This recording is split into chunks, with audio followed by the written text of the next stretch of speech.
Ito ang anak ko.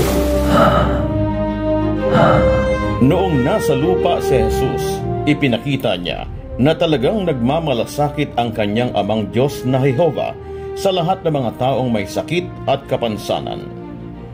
Bilang katunayan, maraming may karamdaman at kapansanan ang pinagaling ni Jesus habang ipinangangaral ang pagdating ng kaharian ng Diyos na tuluyang mag-aalis sa mga karamdaman, kapansanan, pagtanda at kamatayan sa isang paraisong lupa.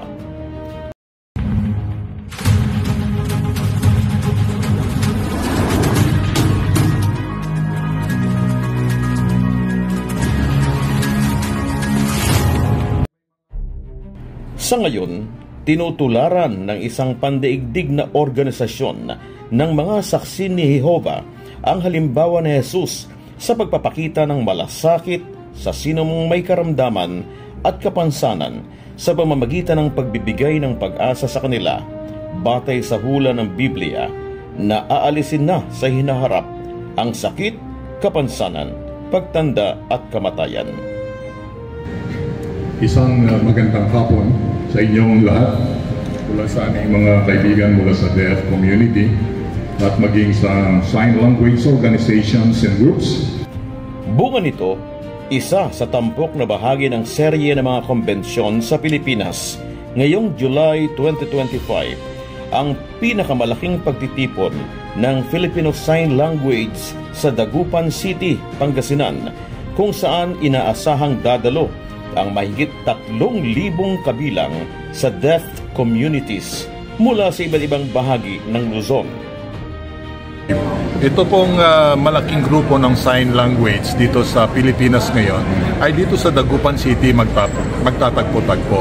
Sa katunayan, ang coverage nito ay mula doon sa North Stream Luzon hanggang sa Mimaropa.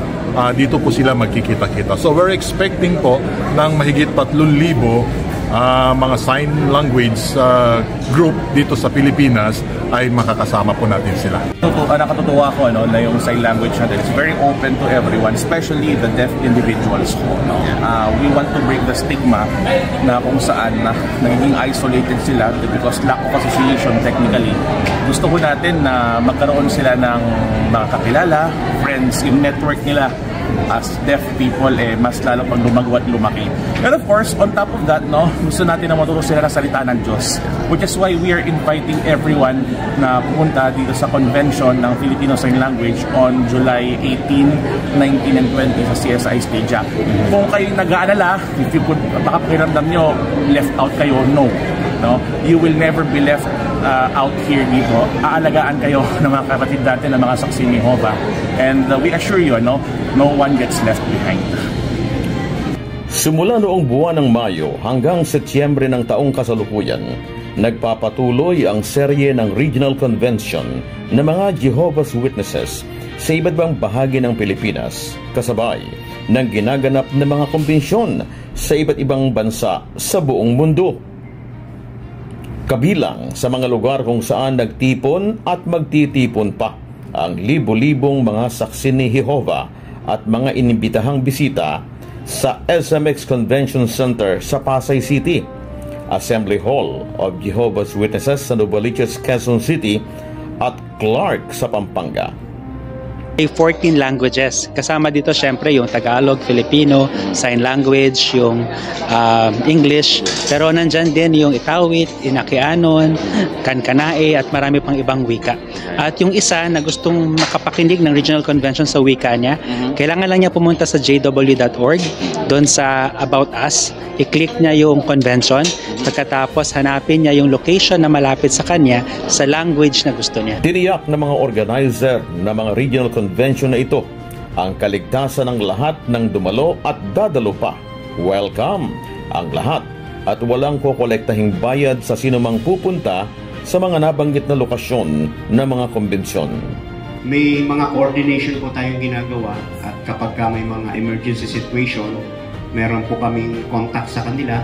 In case of emergency, ay ready naman sila na mag-response. At actually ay Jury convention, meron pong presence ng PNP dito na pumapasyal. Dahil mataas ang pagpapahalaga sa buhay, kailangan masunod yung safety. Para nang sa ganun, hindi masyadong siksikan at safe yung mga dumadalo, maging mga members namin and then yung mga invited. Maaaring mag-search sa website na jw.org para sa karagdagang detalye, exact location at petsa ng Regional Convention na malapit sa inyong lugar.